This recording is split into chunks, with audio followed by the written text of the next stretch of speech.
Oke, selamat sore. Bertemu kembali dengan saya Eko Aris dari program studi Teknologi Rekayasa Mekatronika, Fakultas Vokasi Universitas Sanata Dharma Yogyakarta. Nah, hari ini kita akan diskusi tentang apa itu mekatronika.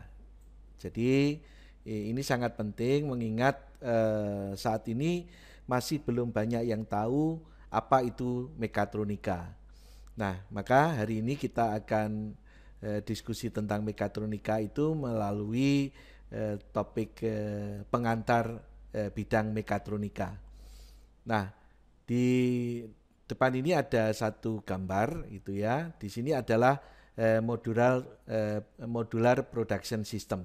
Jadi ini adalah satu sistem mekatronika yang ada di kampus kami di program studi Teknologi Rekayasa Mekatronika yang digunakan untuk mahasiswa belajar tentang mekatronika, belajar kompetensi dalam bidang mekatronika. Nah, diskusi kita kali ini akan melalui outline seperti ini. Jadi ini adalah alur presentasinya. Saya mulai dari membaca tanda-tanda zaman, terus kemudian apa itu mekatronika dan contoh-contoh sistem mekatronika, kemudian desain kurikulum untuk di mekatronika, bagaimana kita akan belajar tentang mekatronika. Terus yang berikutnya adalah elemen penyusun sistem mekatronika, di mana ini kita bagi menjadi sistem mekanik, kemudian aktuator, sensor, dan sistem kendali. Di mana sistem mekanik nanti di situ kita akan fokus tentang end effector, manipulator, dan sistem mekanik lain untuk aplikasi khususnya material handling. Sedangkan aktuator kita akan diskusi tentang elektroneumatik, elektrohidrolik, dan motor listrik. Dan sensor kita akan menyinggung tentang limit switch, sensor induktif, kapasitif, fotoelektrik, dan juga nanti sensor-sensor lain yang banyak diaplikasikan dalam bidang material handling. Dan sistem kendali kita akan diskusi tentang hardware-nya berupa relay dan PLC, dan juga tentang software-nya terkait dengan logika dan sekuensial. Oke, mari kita mulai. Membaca tanda-tanda zaman. Jadi sebetulnya di mekatronika di situ adalah terkait dengan bidang ilmu sudut pandang baru, gitu ya. Di mana sudut pandang baru itu muncul guna menjawab kebutuhan manusia yang semakin kompleks dan variatif. Jadi kebutuhan manusia saat ini itu semakin kompleks dan variatif. Kita lihat dari tayangan di sini. Jadi kalau dahulu itu saat kita memproduksi barang di industri, itu biasanya barangnya diproduksi dalam jumlah yang banyak, tetapi variasinya sedikit. Nah, saat ini itu jumlahnya sedang, variasinya juga sedang. Tetapi mulai yang akan datang di sini itu produksi di industri jumlah barangnya itu sedikit-sedikit, tetapi variasinya yang banyak. Nah, untuk menjawab tantangan tadi, maka sistem yang ada di industri itu membutuhkan fleksibilitas, ya. Nah, di mana fleksibilitas ini salah satu jawabannya adalah tentang mekatronika, di mana alat-alat yang ada di industri diberi kecerdasan sehingga mereka lebih fleksibel, dapat memproduksi barang yang bervariasi, yang berbeda-beda dengan sedikit intervensi. Terus kemudian terkait dengan membaca tanda-tanda zaman yang kedua, jadi kalau di perkembangan umat manusia di sini, yang pertama adalah saat nenek moyang kita dulu dikenal society-nya adalah hunting society, yaitu masa berburu dan meramu. Jadi saat itu tentunya pertama kali ada manusia, di situ manusia itu selalu hidupnya berpindah-pindah, nomaden. Dia akan mencari tempat-tempat di mana di situ banyak mudah dijumpai makanan. Karena nanti kalau makanannya sudah habis, dia akan berpindah tempat untuk mencari tempat lain yang di situ masih banyak sumber makanannya. Nah, maka society-nya adalah hunting society. Jadi di situ masa berburu dan meramu. Terus kemudian 13.000 sebelum Masehi itu tentunya manusia mulai berpikir kalau selalu berpindah-pindah tentunya akan merepotkan. Maka mulailah manusia belajar bercocok tanam. Maka society-nya di situ berubah menjadi agrarian society, yaitu masyarakat agraris. Maka di situ mulai dikenal bercocok tanam. Jadi manusia untuk makan, dia tidak perlu berpindah tempat untuk mencari tempat memperoleh makanan. Dia menanam sehingga nantinya bisa memanen yang digunakan untuk makanan mereka sehari-hari. Nah, di situ adalah masyarakat masyarakat agraris. Nah, kemudian kebutuhan manusia berkembang tidak hanya melulu tentang makanan minuman, dia butuh sandang, dia butuh papan, dia butuh kebutuhan yang lain, maka mulailah muncul pada abad ke-18 yaitu masyarakat industri. Maka dikenal mulai ada revolusi industri 1.0, di mana industrinya yang ada di situ itu murni adalah industri-industri berbasis mekanik, itu ya. Maka saat ditemukannya mesin uap di situ, maka industri semakin berkembang. Nah, masyarakat industri di situ muncul pada abad ke-18. Nah, dengan perkembangan ilmu dan teknologi, maka ditemukanlah listrik. Maka disitulah saat ditemukan listrik, di situ muncullah revolusi industri yang kedua. Di mana dengan ditemukannya listrik, produksi bisa dilakukan dengan lebih otomatis gitu ya. Produksi dalam jumlah batch yang banyak sehingga produktivitas meningkat. Dalam hal ini produksi menjadi lebih banyak. Maka saat ditemukan listrik di situ muncullah revolusi industri kedua. Nah, berikutnya pada awal abad ke-20 ditemukanlah komputer. Nah, maka saat ditemukan komputer di sini industri mulai berubah, yaitu ditemukan komputer di sini, produksi akan menjadi jauh lebih cerdas, jauh lebih otomatis. Nah, masyarakat yang ada di sini itu disebut masyarakat 4.0 saat ditemukannya komputer di situ. Nah, industrinya itu adalah revolusi industri 3.0. Nah, mekatronika tumbuh di sini. Jadi saat mesin-mesin yang ada di industri sudah diberi kecerdasan sehingga di situ muncul fleksibilitas. Nah, berikutnya muncul lagi revolusi industri keempat, di mana revolusi industri keempat ini dengan ditemukannya internet, ya, ada Internet of Things, di situ ada artificial intelligence, gitu ya. Maka di situ masyarakatnya sudah berubah lagi dengan ditemukannya internet dan AI di sini, maka muncullah society 5.0, di mana di situ adalah society cerdas. Nah, di sini muncullah revolusi 4.0 di mana di situ karena adanya AI, adanya komputer, internet dan sebagainya, di situ maka manusia sudah berdampingan dengan robot-robot otomatis, robot-robot cerdas. Nah, society berubah menjadi arah seperti itu. Nah, balik lagi ke membaca tanda-tanda zaman tadi, kita bicara tentang revolusi industri, maka tadi pertama revolusi industri pertama saat ditemukannya mesin uap, revolusi industri kedua saat ditemukan listrik, revolusi industri ketiga saat ditemukannya komputer, dan revolusi industri keempat saat ditemukannya internet. Nah, mekatronika muncul saat di revolusi industri yang ketiga di situ.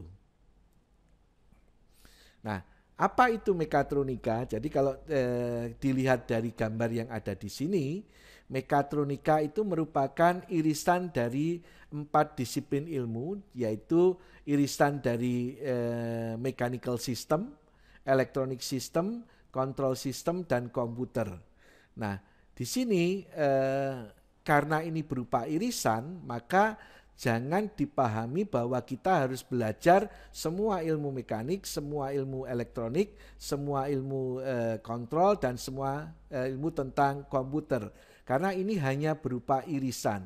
Jadi mechanical sistemnya hanya sebagian saja yang dipelajari di situ, elektroniknya juga hanya sebagian, kontrol sistemnya juga sebagian, komputernya hanya sebagian.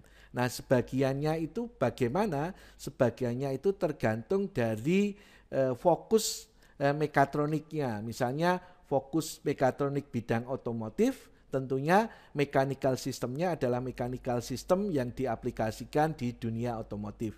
Demikian pula elektronik, control system, dan komputernya. Nanti kalau kita bicara tentang industri manufaktur, maka di situ mechanical systemnya juga mechanical system yang banyak diaplikasikan di industri manufaktur dan sebagainya. Jadi kalau diartikan di situ mekatronika itu adalah kombinasi sinergis antara teknik mesin, listrik, dan komputer, di mana itu penekanannya pada desain terintegrasi untuk produk-produk, ya. Terus kemudian kombinasi optimal dari teknologi-teknologi yang tepat yang ada di situ. Itu adalah mekatronika. Mari kita lihat lebih detail tentang aplikasi untuk sistem mekatronika. Ya, aplikasi mekatronika ini mulai dari yang mikro sampai yang makro di situ. Jadi mekatronika mulai dari MEMS, ada consumer electronics, ada tools, ada komputer, cars atau otomotif, ada pesawat, ada kereta api, dan sebagainya.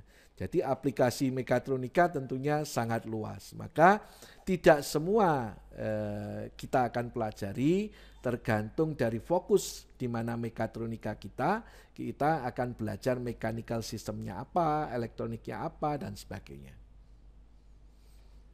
Nah, kalau misalnya kita lihat di sini dari aplikasi untuk bidang manufaktur, yang gambar di sini ini adalah micro CNC. Nah, micro CNC di sini kenapa kok muncul micro CNC? Kenapa tidak menggunakan CNC yang besar? Nah, saat kita akan memproduksi barang yang kecil gitu ya, kalau kita menggunakan CNC yang besar, maka di situ ada problem terkait dengan space, ada problem terkait dengan energi, ada problem terkait dengan material.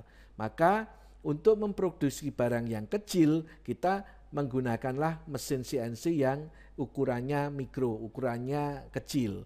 Nah, di situ supaya kita bisa mereduksi space yang kita gunakan, energi yang kita gunakan, dan juga material yang kita gunakan.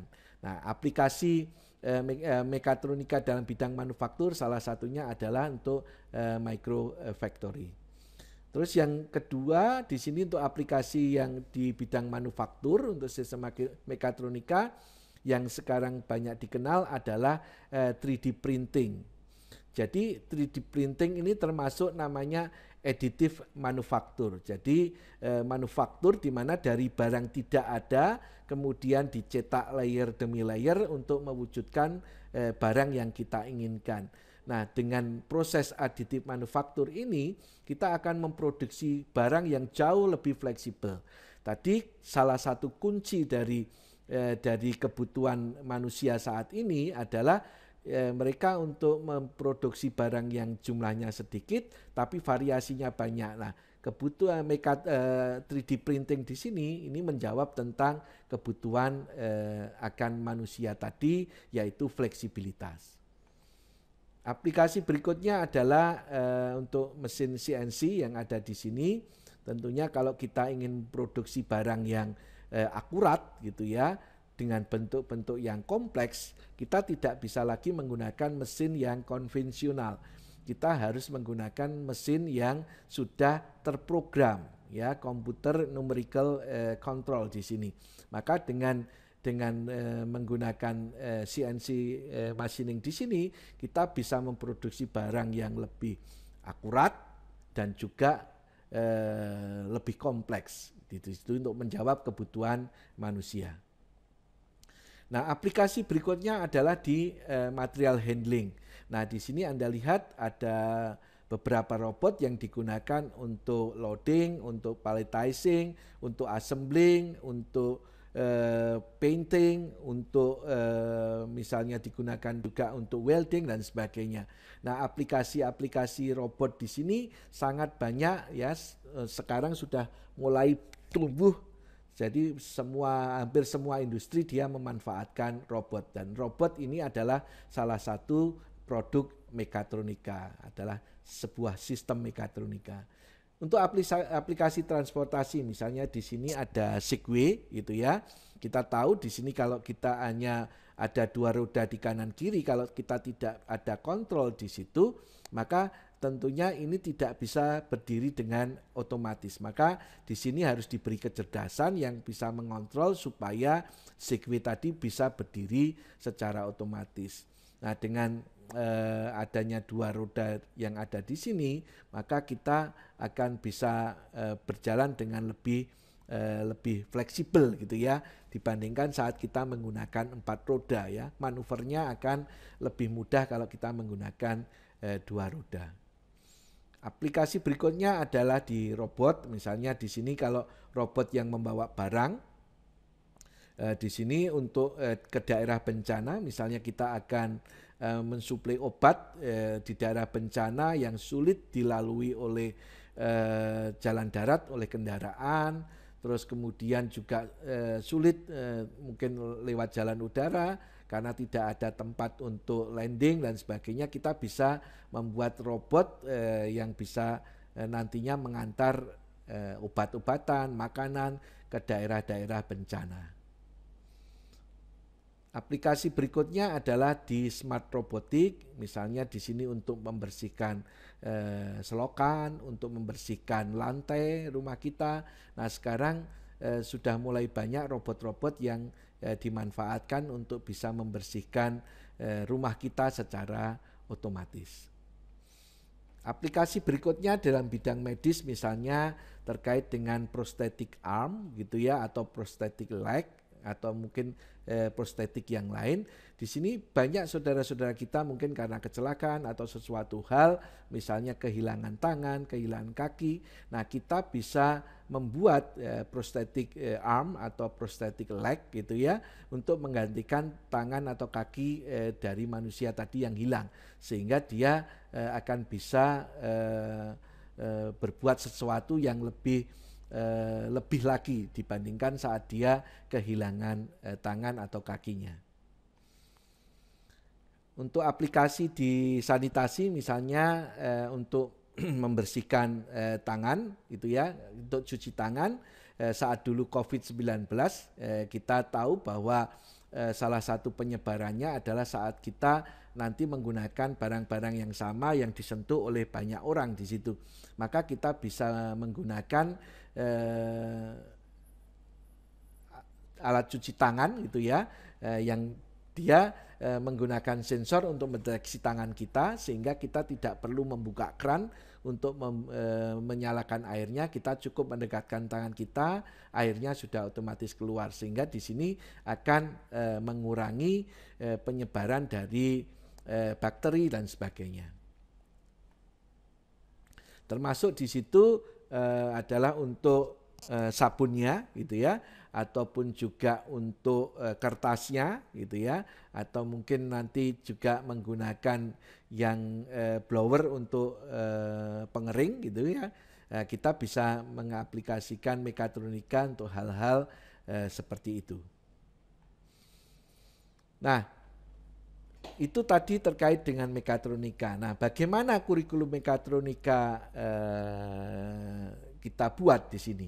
Jadi kalau yang ada di sebelah kiri di sini, ini adalah sebuah sistem mekatronika yang utuh, yang kompleks di situ.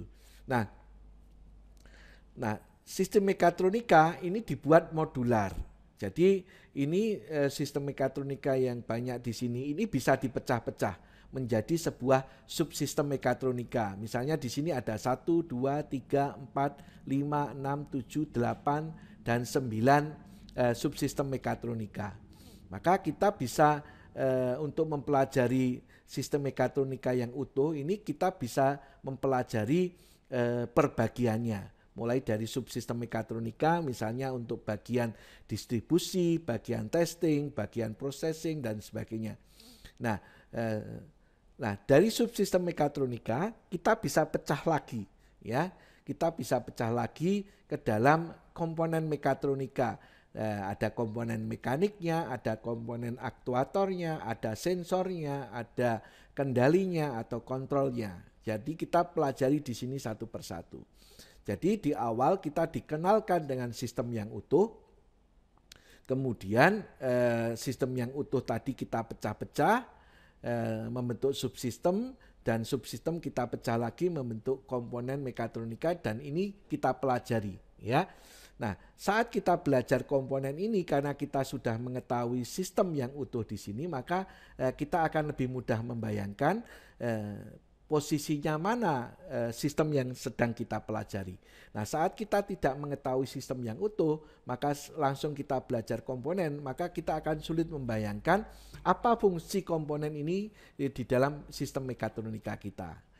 Ya, jadi untuk belajar belajar mekatronika, desain kurikulumnya adalah kita mulai melihat sistem yang utuh, kita bagi-bagi menjadi subsistem, dan kita pecah lagi menjadi komponen mekatronika, dan kita pelajari. Untuk selanjutnya di tingkat akhir ini kita gabung lagi menjadi sebuah sistem mekatronika yang utuh. Nah, kalau tadi kita lihat dari komponennya, kita juga mengembangkan kompetensinya, gitu ya.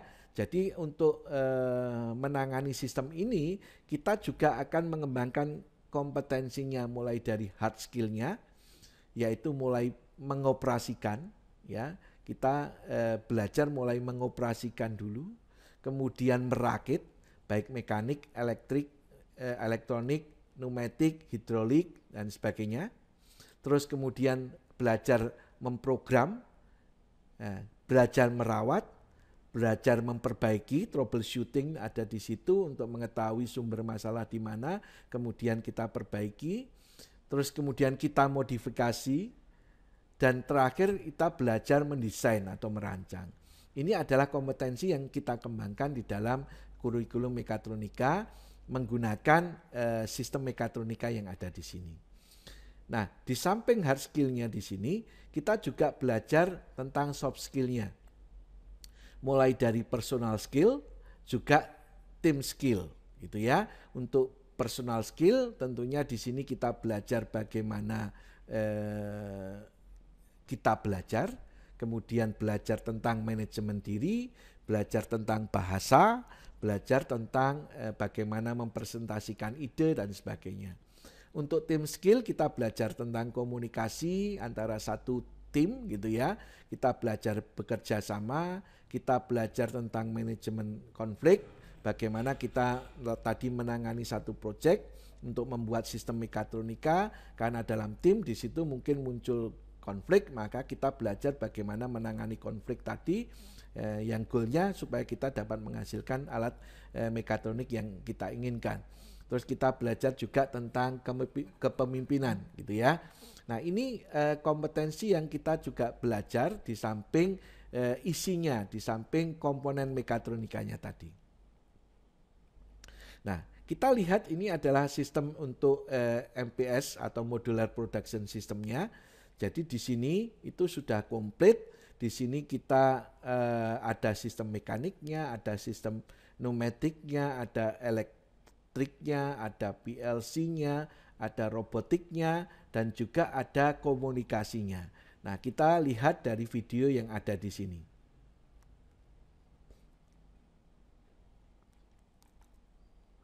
Nah, ini adalah modular production system, di mana kita belajar mulai dari bagaimana mendistribusikan barang, bagaimana testing barang, gitu ya, bagaimana processing barang, bagaimana sorting barang, bagaimana mengassemblingnya di situ ya, dengan menggunakan robot, dengan di situ ada sistem mekaniknya, ada conveyor, ada end effector, ada manipulator, ada juga sistem mekanik yang lain gitu ya, ada mungkin rotary table, ada feeder gitu ya. Nah, terus kemudian di pneumatiknya di sini ada belajar tentang silinder, solenoid valve, dan komponen-komponen pneumatik yang lain. Terus kemudian untuk motor listrik kita belajar di sini ada motor DC, ada motor AC, ada motor stepper, ada motor servo. Terus kemudian untuk pengendaliannya kita belajar tentang PLC, kita belajar tentang kendali dengan menggunakan relay, microcontrol, dan sebagainya. Terus kemudian untuk sensor kita menggunakan sensor mulai dari limit switch, sensor yang fotoelektrik, sensor induktif, sensor kapasitif, dan sensor ultrasonik. Jadi dengan menggunakan modular production system ini kita sudah belajar semua komponen mekatronika yang dibutuhkan di dalam dunia industri, gitu ya. Nah, di sini untuk belajar ini tadi kita mulai dari belajar yang utuh gitu ya, untuk melihat prosesnya secara utuh, terus kita mengidentifikasi ada kebutuhan mekanik apa, ada kebutuhan elektriknya apa, ada kebutuhan sensornya apa gitu ya. Terus kemudian di situ kendalinya gimana, identifikasi input outputnya dan sebagainya. Terus kemudian kita di situ ada robot, terus bagaimana gerakan robot, bagaimana mengoperasikan robot ya. Jadi dengan menggunakan modular production system di sini kita sudah belajar semua elemen mekatronik yang dibutuhkan, termasuk juga belajar tentang soft skill-nya tadi, tentang hard skill-nya, bagaimana mengoperasikan, merawat, memperbaiki gitu ya, troubleshooting, terus memprogram gitu ya, mengassembling baik mekanik, elektrik gitu ya. Nah, terus kemudian yang untuk soft skill-nya tadi kita belajar bagaimana kerjasama, bagaimana juga komunikasi dan sebagainya. Nah, dari modular production system yang utuh di situ, maka kemudian kita bagi menjadi subsistem ya, di mana di situ ada individual station, di mana di situ juga ada mekaniknya, ada elektroniknya, tapi sudah dibagi-bagi menjadi subsistem sehingga programnya menjadi lebih sederhana. Jadi tentunya kita untuk mempelajari sesuatu yang kompleks, kita mulai dari belajar yang sederhana dulu. Misalnya ini untuk yang station distribusi, ya. Ini khusus station distribusi, di sini ada feeder, bagaimana feeder tadi itu bisa mengirimkan barang, bisa mendeteksi kalau barangnya itu masih ada atau barangnya sudah habis, kemudian bagaimana menghandling barangnya itu dari feeder ke tempat yang lain gitu ya, dengan menggunakan semi rotary aktuator. Berarti kita belajar ada jenis aktuator yang digunakan menggunakan sistem elektroneumatik dan sebagainya, ya. Nah, ini adalah kalau kita belajar tentang subsistem bidang mekatronika. Nah, kemudian dari subsistem tadi kita bisa mengkombinasikan dua station. Misalnya untuk di sini kita kombinasikan sistem dengan robot gitu ya. Sistem dua station dengan menggunakan robot. Ya, jadi dari satu station kita belajar, kita gabungkan dua, sebelum ini kita gabungkan secara utuh menjadi satu sistem modular production system yang utuh tadi. Nah, dengan robot di sini kita bisa tahu bagaimana memprogram robot, bagaimana memposisikan robot, bagaimana mengkomunikasikan antara robot dengan PLC gitu ya. Kita belajar mulai sistem yang sedikit lebih kompleks karena mengkombinasikan lebih dari satu station. Ini adalah untuk station assembling dengan menggunakan robot. Nah, terus kemudian tadi kalau sudah digabungkan dua, kita bisa menggabungkan sedikit lebih banyak gitu ya. Jadi mulai dari 2 kita gabungkan menjadi 4 dan seterusnya sampai kita menggabungkan yang utuh. Jadi ini kalau kita menggabungkan misalnya dari model station distribusi, kita gabungkan ke station testing, terus kemudian dari station testing ini kita gabungkan dengan station processing gitu ya. Kemudian dari station processing nanti kita gabungkan dengan station sorting. Jadi ada 4 station yang kita gabungkan sekaligus. Nah, di sini bagaimana komunikasi antar station kita belajar di situ, gitu ya. Bagaimana kita tahu bahwa yang sekarang kita kirim ini adalah benda yang warnanya perak. Bagaimana kita tahu yang kita kirim ini benda yang warnanya merah, itu ya. Sehingga di station untuk yang sorting yang ada di sini kita bisa langsung mengelompokkan bahwa di slot 1 atau di slider 1 ini adalah untuk benda warna perak, di slider 2 untuk benda warna merah. Sedangkan benda warna hitam mungkin kita putuskan benda itu berupa benda yang reject sehingga kita buang di station testing. Jadi saat kita tes, kita lihat bahwa bendanya itu berwarna hitam, maka ini tidak sesuai dengan kriteria, itu harus kita buang. Itu adalah untuk gabungan. Nah, kita juga bisa melihat dari sudut pandang tentang mapping bidang mekatronika, mulai dari benda kerjanya. Jadi kalau kita lihat dari benda kerja yang ada di sini, maka kita mulai belajar komponen yang langsung bersentuhan dengan benda kerja yang kita namakan dengan N-effector. Kemudian N-effector tadi itu harus bisa dipindah-pindahkan. Maka kita belajar tentang manipulator. Nah, manipulator supaya bisa bergerak, kita belajar tentang aktuator. Jadi nanti aktuatornya mulai dari motor listrik, pneumatik maupun hidrolik. Terus kita supaya bisa mendeteksi benda kerja, kita membutuhkan sensor. Nah, maka sensor yang ada di sini untuk mendeteksi benda yang ada di luar kita sebut sensor eksternal, sedangkan sensor internal adalah sensor yang kita gunakan untuk mendeteksi posisi dari manipulator kita, N-effector kita.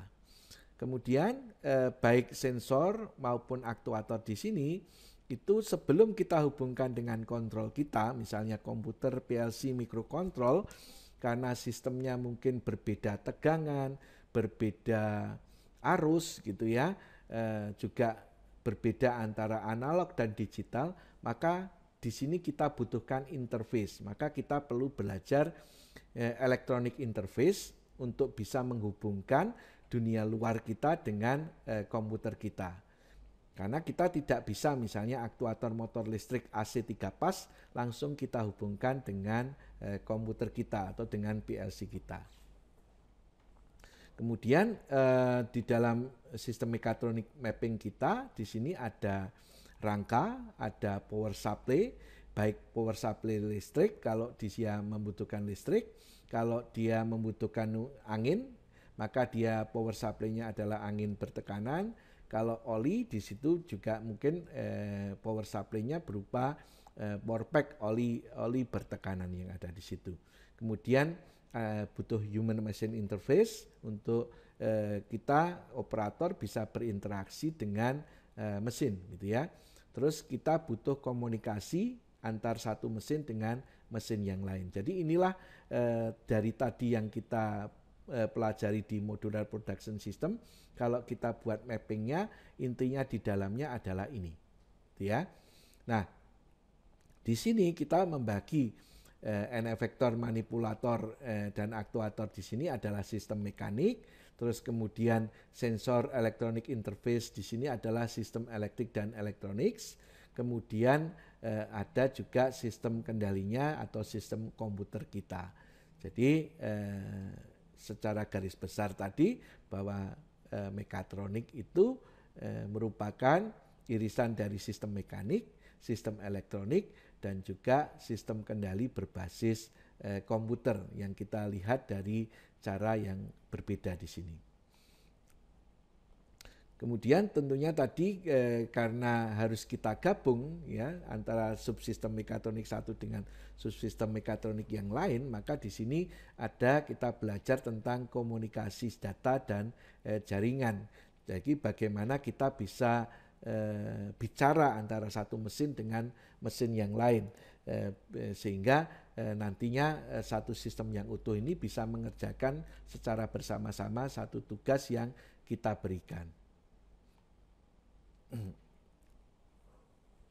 Nah, kita mulai melihat dari sistem mekanik kita. Nah, sistem mekanik kita tadi sudah saya jelaskan bahwa di dalam mapping tadi ada N efektor, ada manipulator, gitu ya. Anda lihat di sini N efektor ini berupa mekanik, ini berupa gripper, ya, karena N efektor bisa berupa gripper, bisa berupa tools. Kalau misalnya untuk alat las itu menggunakan berarti tools untuk pengelasan. Tapi kalau digunakan untuk mencekam, kita menggunakan gripper. Terus kemudian untuk menggerakkan kita menggunakan manipulator. Ada berbagai jenis manipulator kita pelajari di sini. Ada artikulasi, ada skara, ada kartesian, ada delta atau robot paralel di sini. Terus kemudian yang di sini ini adalah namanya kolaboratif robot. Jadi bagaimana kolaboratif robot ini bisa berinteraksi atau bisa bekerja sama dengan manusia, berdampingan manusia untuk mengerjakan satu tugas. Terus kemudian dalam sistem mekanik ini ada di dalam satu rangka, terus kemudian sistem mekaniknya baik N efektor manipulator ini juga terdiri dari elemen-elemen mekanik, bisa roda gigi, bisa bantalan gitu ya. Bisa kopling, bisa rantai, bisa belt, bisa lead screw, bisa ball screw, atau elemen mekanik lainnya. Nah, tadi ini N efektor, itu kita bagi, N efektor itu adalah bagian yang bersentuhan dengan objek yang sedang kita pindahkan atau kita kendalikan. Dalam lengan robot N efektor, ini ujung lengan robot tadi bisa berupa gripper, ini ada vakum, ini ada alat las. Terus kemudian manipulator tadi ada berbagai macam jenis manipulator, ya, yang dimana tadi N efektor tentunya untuk memindahkan dari satu tempat yang tempat lain dibutuhkan satu manipulator di situ yang tidak berkontak fisik langsung dengan operator ataupun dengan benda kerja. Nah, di sini 6 jenis manipulator yang biasanya digunakan. Ada polar, ada cylindrical, ada kartesian, ada joint arm atau artikulasi, ada skara. Ini tadi yang ada di gambar tadi, robot manipulator yang umum banyak dipakai di industri. Terus ini adalah sistem mekanik yang lain yang digunakan di industri untuk bidang material handling, misalnya ada conveyor, ada rotary table, ada AGV gitu, yang dimana di sini kita bisa mengirim barang dari satu tempat yang lain secara lebih fleksibel. Ada feeder, ada ball feeder, ada stack magazine atau kita juga bisa menyebut di sini feeder, ada juga jig and fixture. Misalnya untuk pengelasan supaya benda kerja yang dilas ini tidak bergerak, maka kita membutuhkan jigs and fixture yang ada di situ untuk mendukung. Jadi sistem mekanik di sini untuk mendukung proses kita supaya bisa berjalan dengan baik. Nah, tadi setelah dari N efektor manipulator, kita masuk ke dalam aktuator, itu ya. Aktuator itu suatu komponen yang bertugas untuk menggerakkan, itu ya. Maka aktuator di sini bisa berupa hidrolik, bisa berupa pneumatik, bisa berupa elektrik, ataupun juga bisa berupa thermal. Tetapi yang banyak kita pelajari di mekatronika di sini karena fokusnya adalah material handling, kita banyak bicara tentang hidrolik, pneumatik, dan elektrik, dalam hal ini adalah motor listrik. Nah, untuk memilih aktuator tadi, kita mempunyai satu tabel di sini. di mana tabel di sini dengan belajar tabel di sini kita bisa memilih gitu ya, untuk memilih kita akan menggunakan aktuator yang elektrik, yang pneumatik atau yang hidrolik. Misalnya kriteria yang kita butuhkan adalah gaya. Gayanya butuh gaya yang besar. Maka karena dia butuh gaya yang besar, maka dari elektrik, pneumatik dan hidrolik di sini kita lebih condong memilih adalah sistem hidrolik. Karena sistem hidrolik di sini bisa menghasilkan gaya yang sangat besar. Misalnya kalau kita bicara tentang gerakan yang linier, ya, gerakan yang linier, maka kita lebih condong bisa memilih yang pneumatik ataupun yang hidrolik karena ada silinder pneumatik atau silinder hidrolik. Kalau kita menggunakan motor listrik ini akan sulit karena motor listrik gerakannya berputar. Kalau kita membutuhkan gerak linier, maka kita perlu merubah gerak putar motor listrik menjadi gerak linier. Jadi dengan tabel ini nanti kita bisa secara garis besar memilih aktuator yang cocok untuk sistem kita itu elektrik, pneumatik atau hidrolik. Nah, saat kita bicara pneumatik, ya, pneumatik ini hubungannya dengan udara bertekanan. Jadi pneumatik ini satu ilmu yang belajar tentang udara bertekanan. Nah, sekarang muncul namanya elektroneumatik. Nah, elektroneumatik ini ada dua kata, elektro dan pneumatik, di mana pneumatik ini sebagai media kerja ya untuk tenaganya yang mendorong gitu ya, yang dia fungsinya untuk menggerakkan. Sedangkan untuk pengendaliannya, media kontrolnya adalah sinyal elektrik gitu ya. Karena nanti komputer kita sebagai otak itu kan menggunakan sinyal elektrik, maka akan lebih mudah kalau kita ingin mengendalikan pneumatik itu kita menggunakan sistem elektroneumatik karena kita bisa menghubungkan komputer kita dengan sistem pneumatik kita.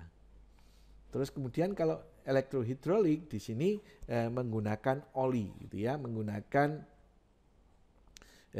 media untuk media kerjanya menggunakan cairan atau fluida. Nah, biasanya menggunakan oli gitu ya. Terus kemudian untuk media kontrolnya adalah sinyal elektrik sama seperti tadi elektroneumatik. Nah, apa keuntungannya elektroneumatik dengan dibandingkan dengan pneumatik murni atau elektrohidrolik dengan hidrolik murni ataupun dengan elektrik murni? Maka di sini kalau kita menggunakan elektroneumatik atau elektrohidrolik, keuntungannya adalah sinyal elektrik itu bisa ditransmisikan dengan menggunakan kabel ke lokasi yang jauh secara cepat, mudah dan murah.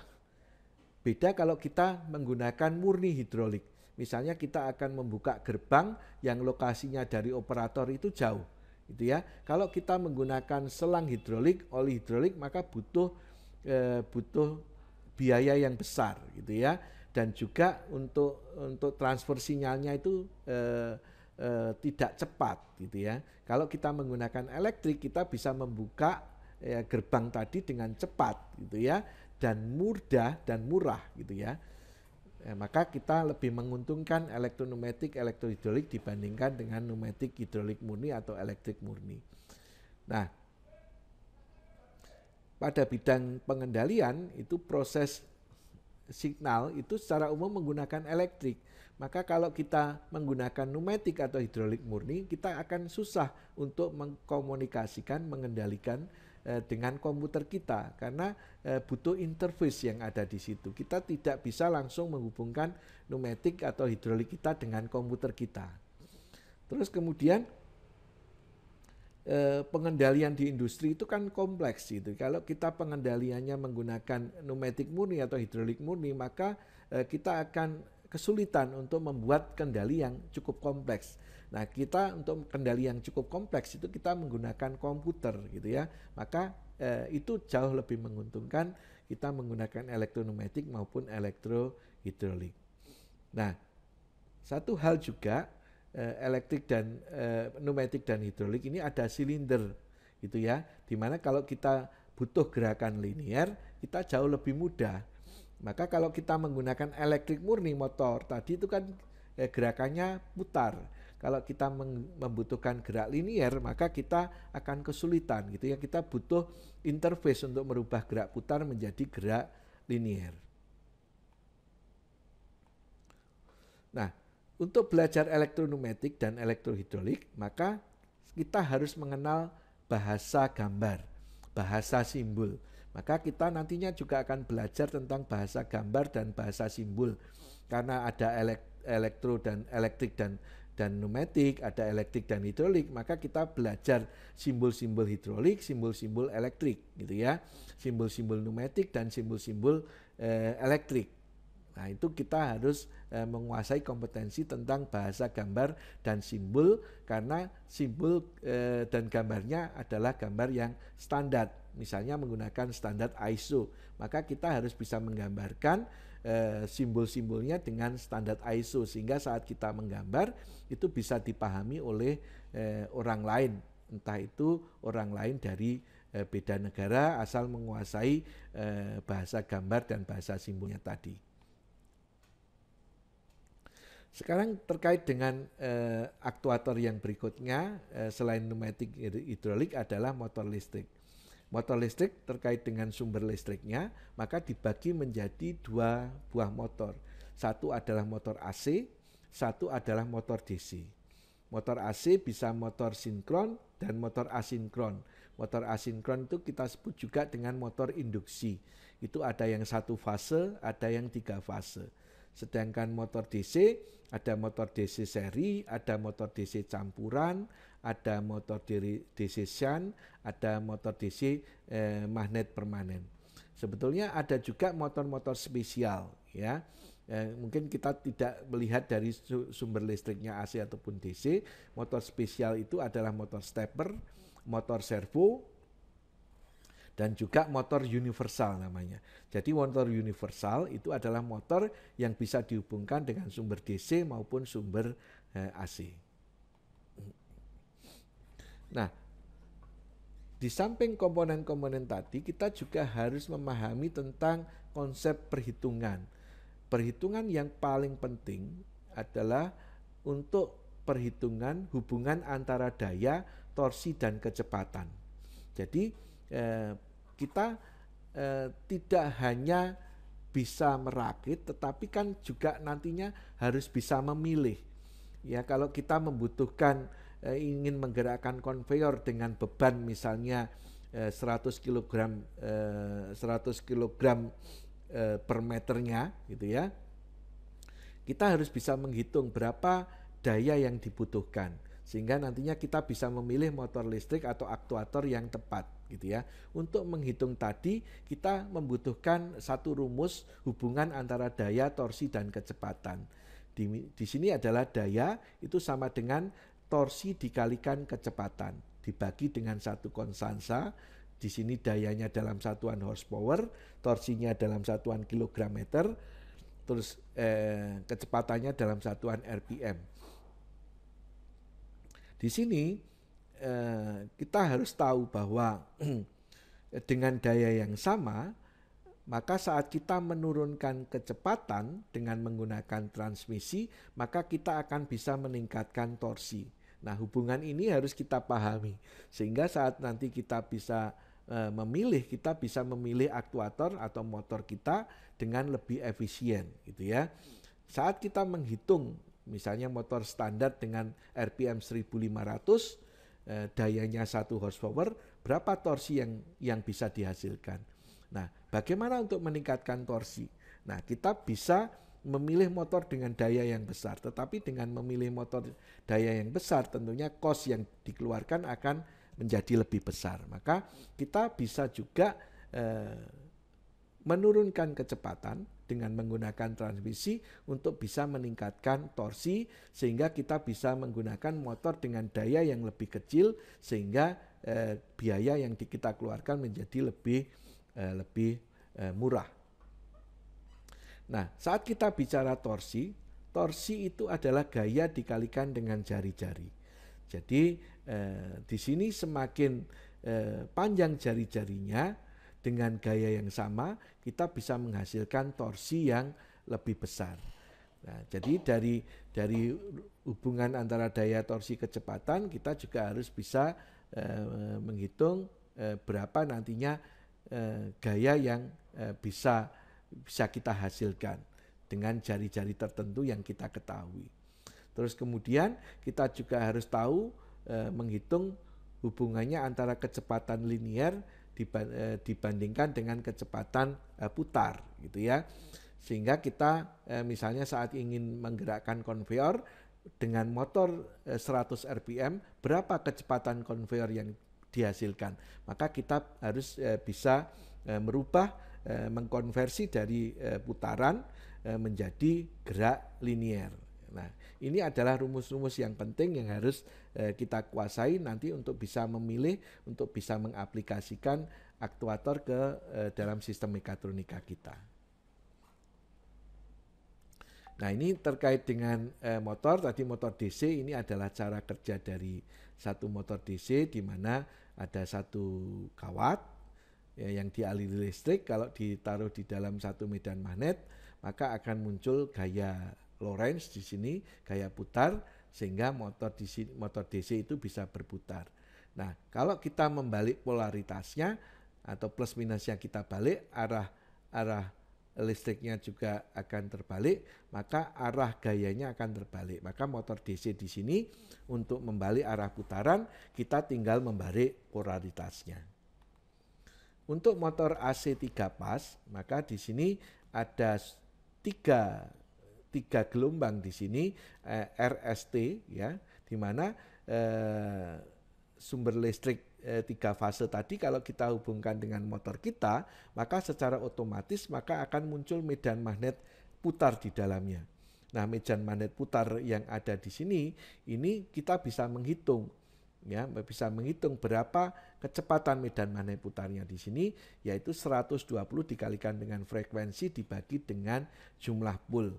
Maka kalau di sini jumlah pulnya 2, frekuensinya adalah 50 Hz misalnya, maka otomatis RPM-nya atau kecepatan putarnya di situ adalah 3000 RPM. Nah, ini arah putarnya searah dengan jarum jam. Untuk membalik arah putaran berlawanan arah jarum jam, maka kita harus membalik 2 dari 3 fasenya tadi. Misalnya yang R awalnya terhubung ke A, S terhubung ke B, kalau kita balik R terhubung ke B, S terhubung ke A, maka akan bisa membalik arah putarannya. Jadi membalik 2 dari 3 fasenya. Jadi untuk motor AC 3 fase, untuk membalik arah putaran adalah membalik 2 dari 3 fasenya. Nah, kalau di dalam rotornya tadi, ya, di dalam rotornya tadi itu diberi sebuah magnet permanen, maka akan terbentuklah motor sinkron. Karena kecepatan putar rotor itu sama dengan kecepatan putar medan magnet, maka disebut dengan motor sinkron. Saat di dalamnya di sini tidak berupa medan magnet, tetapi di dalamnya ini berupa batang besi, maka di sini ada proses induksi dan maka motornya disebut dengan motor induksi. Nah, di sini kecepatan medan magnet putar dengan kecepatan rotor itu tidak sinkron. Maka motor induksi itu disebut dengan motor asinkron. Kecepatannya selalu lebih rendah dibandingkan dengan kecepatan sinkronnya, kecepatan putar medan magnet putarnya yang ada di stator. Nah, motor induksi, motor asinkron ini juga kadang disebut dengan motor sangkar tupai karena bentuk rotornya itu menyerupai dengan sangkar hamster, maka disebut motor sangkar tupai. Nah, tadi untuk motor DC, untuk membalik arah putaran, kita membalik polaritasnya. Bagaimana rangkaiannya? Kita juga akan belajar untuk mengendalikan, membuat rangkaian untuk bisa menjalankan motor itu secara forward atau secara reverse gitu ya. Maka di sini ada rangkaian dan di sini ada bridge gitu ya. Maka kalau yang hidup itu K1 di sini kalau kita tekan tombol forward yang hidup K1, maka K1 ini akan menutup, K1 yang akan menutup sehingga yang positif akan terhubung dengan sikat yang atas, yang bawah akan terhubung dengan negatif, motor akan berputar clockwise. Nah, tetapi kalau K2 ini yang aktif, saat kita menekan tombol reverse, maka di sini K2 ini menutup, K2 ini menutup, maka positif itu terhubung dengan yang sikat bawah, yang atas terhubung dengan yang negatif. Maka karena polaritasnya terbalik, arah putarannya juga akan terbalik. Sedangkan untuk motor AC 3 pas, kita tahu tadi membalik 2 dari 3 fasenya. Ini adalah rangkaian pengendaliannya untuk membalik, untuk menjalankan motor secara clockwise ataupun counterclockwise. Saat kita tekan yang clockwise di sini, maka kontaktor clockwise ini aktif. Maka saat kontaktor clockwise ini aktif, R terhubung ke kiri, S terhubung ke tengah, T terhubung ke kanan, maka motor akan berputar clockwise. Tetapi saat yang aktif ini counterclockwise, maka di sini yang R itu terhubung ke tengah, yang S terhubung ke sisi yang kiri, yang T tetap terhubung ke kanan. Maka di sini 2 dari 3 fasenya kita balik, maka arah putarannya akan menjadi terbalik. Jadi dengan memahami prinsip kerjanya, kita bisa membuat rangkaian untuk pengendaliannya. Selanjutnya saat kita bicara dengan sensor tadi, setelah N efektor, kemudian setelah manipulator, kemudian aktuator, nah ini kita bicara sensor. Nah sensor ini adalah komponen yang berfungsi untuk mendeteksi perubahan yang ada terjadi di dunia luar untuk dikirimkan, diubah menjadi sinyal elektronik yang bisa dibaca oleh kontrol kita. Ini adalah berbagai macam jenis sensor. Ini ada limit switch, ada sensor induktif, ada sensor yang ada di sini. Ini mungkin ini LM35, berarti ini adalah sensor suhu. Nah, saat kita bicara tentang sensor, itu ada 4 fungsi penting sebetulnya. Jadi sensor apapun itu biasanya digunakan untuk 4 hal. Yang pertama adalah mendeteksi keberadaan. Jadi kita ingin mendeteksi ada atau tidak suatu objek. Nah, maka itu salah satu fungsi dari sensor. Nah, di sini tergantung dengan objeknya. Misalnya kalau objeknya berupa material terbuat dari logam, kita harus menggunakan sensor induktif misalnya. Kita juga bisa menggunakan sensor fotoelektrik. Kita bisa juga menggunakan sensor kapasitif. Tetapi kalau materialnya dari kayu, maka kita tidak bisa lagi menggunakan sensor induktif. Kita harus menggunakan sensor yang kapasitif misalnya atau sensor fotoelektrik. Jadi yang pertama digunakan untuk mendeteksi keberadaan. Fungsi dasar sensor yang kedua adalah digunakan untuk mendeteksi posisi. Ini tidak hanya keberadaan tetapi posisi. Jaraknya ini berapa dari tempat saya. Jadi untuk mendeteksi posisinya. Untuk yang ketiga, fungsi dasar sensor itu adalah untuk klasifikasi, untuk membedakan gitu ya, mengklasifikasikan misalnya klasifikasi dari jenis ukurannya, jadi bentuknya, dari warnanya ataupun dari kriteria yang lain. Yang jelas kita ingin mengklasifikasikan. Itu adalah fungsi dasar sensor ketiga. Untuk fungsi dasar sensor keempat itu digunakan untuk inspeksi. Jadi kita ingin mendeteksi apakah barang yang akan kita proses ini kondisinya sesuai atau tidak. Misalnya dari warnanya sesuai atau tidak. Jadi kita gunakan untuk inspeksi. Jadi itu adalah 4 fungsi dasar sensor saat kita akan menggunakan sensor. Nah, saat kita akan memilih sensor, maka kita di sini ada satu tabel, gitu ya. Di sini ada kelebihan kekurangan dari masing-masing sensornya. Ada mulai dari limit switch, fotoelektrik, induktif, kapasitif, ultrasonik dan sebagainya. Nah, di sini masing-masing kelebihannya, kelemahannya apa?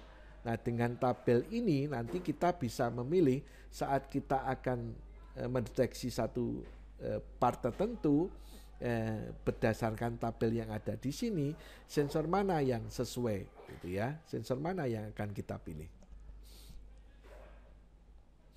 Ini adalah sensor-sensor yang lain, gitu ya, yang juga akan kita pelajari dari mulai magnetic proximity sensor, ultrasonic sensor, flow sensor, pressure sensor, level sensor, position sensor, temperatur sensor, machine vision, RFID, ini semua kita pelajari karena di sini dibutuhkan untuk di industri manufaktur.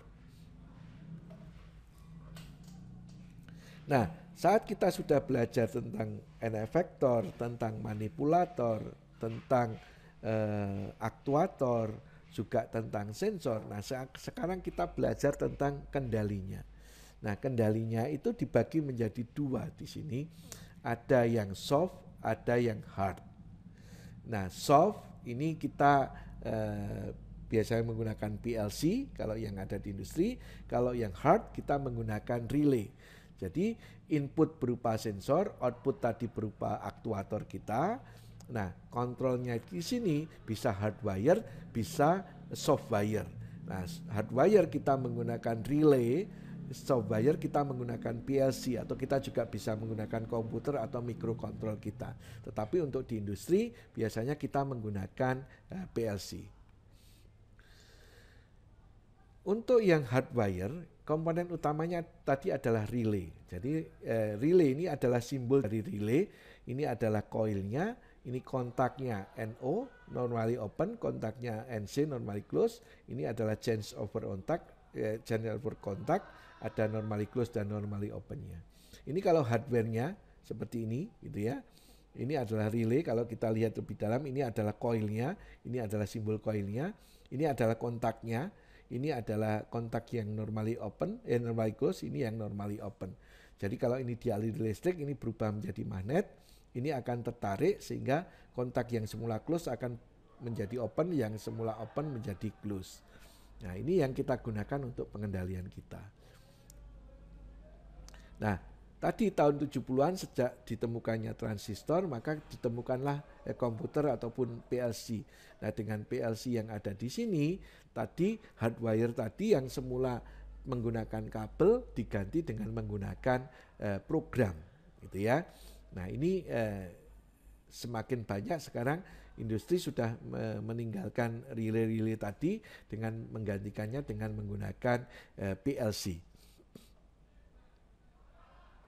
Nah, untuk memprogram hardwire control maupun software control, kita harus softwarenya di dalamnya itu kita harus mengenal kendali logika dan kendali sekuensial. Ya, kendali logika di sini kita berdasarkan logik tertentu, kita ada tabel kebenaran di sini, ada logic AND gitu ya. Misalnya ini kalau dua-duanya aktif, maka outputnya akan aktif. Kalau logic OR minimal satu aktif, maka outputnya akan aktif. Logic NAND itu kalau dua-duanya aktif, maka justru outputnya akan mati. Gitu ya. Kalau logic NOR itu kalau minimal salah satu aktif, itu outputnya akan mati. Kalau exclusive OR itu hanya salah satu saja yang aktif, maka dia akan outputnya akan aktif. Ini untuk logika, kendali logika. Nah, ini aplikasinya. Misalnya kita diminta untuk membuat rangkaian yang dapat menyalakan lampu jika dan hanya jika dua dari tiga tombol ditekan.